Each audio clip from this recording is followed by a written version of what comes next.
इंदौर से हनीमून पर निकले राजा रघुवंशी और उनकी पत्नी सोनम मेघालय पहुंचे थे, लेकिन जो हुआ वो किसी बुरे सपने से कम नहीं था।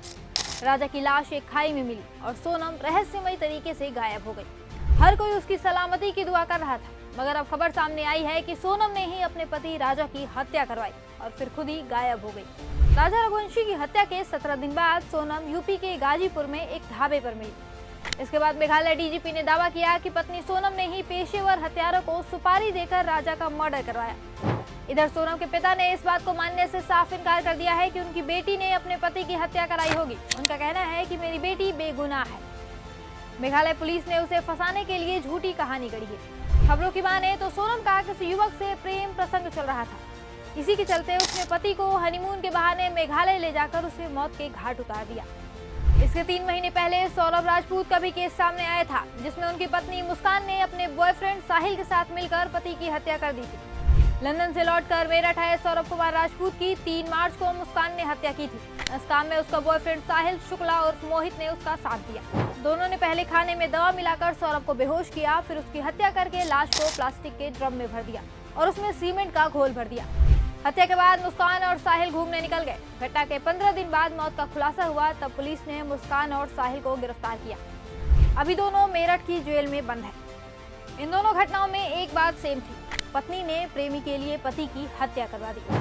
बात करें राजा रघुवंशी केस की, तो यहाँ अभी तक ये बात साबित नहीं हुई है कि सोनम ने ही राजा की हत्या करवाई। ये दावा मेघालय पुलिस की तरफ से किया गया है कि वो कातिल है। हालांकि अभी तक सोनम ने इस बात को कबूल नहीं किया है। इस बीच सोनम और राजा की शादी की वीडियो भी सामने आ रही है, जिसे शेयर कर लोग ये दावा कर रहे हैं कि सोनम इस शादी से खुश नहीं थी। वायरल वीडियो में सोनम सच में काफी उदास लग रही है। अब ये उदासी अपना घर छोड़कर जाने की है या फिर शादी की, ये तो जांच के बाद ही पता चलेगा। लेकिन अगर सोनम सच में राजा की कातिल है तो ये समाज के लिए बहुत बड़ी चिंता की बात है। सवाल उठ रहा है कि अगर सोनम को ये शादी नहीं पसंद थी तो उसने की ही क्यों। अब इस पर कुछ लोग कहेंगे कि परिवार वालों के दबाव में आकर उसने शादी कर ली होगी, पर यहाँ सोचने वाली बात है कि अगर सोनम में किसी बेकसूर की हत्या करने की हिम्मत है तो उसमें घर वालों के खिलाफ जाने की भी हिम्मत होगी। सोनम को प्रेमी से इतना ही प्यार था तो वो घर से भाग भी सकती थी।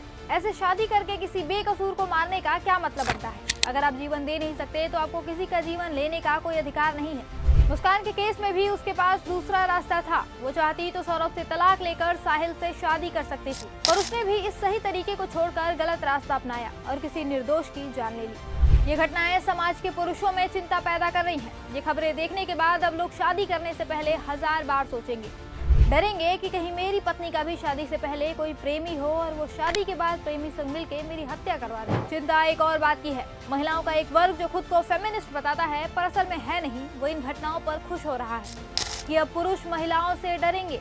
लेकिन ऐसी महिलाओं को सोचने की जरूरत है कि कल को राजा और सौरभ की जगह आपके बेटे भी हो सकते हैं। इसलिए इन घिनौनी घटनाओं को प्रोत्साहन के तौर पर ना देखा जाए, भलाई इसी में है। इसी के साथ हम आपसे विदा लेते हैं। देखते रहिए न्यूज़ कैप्सूल।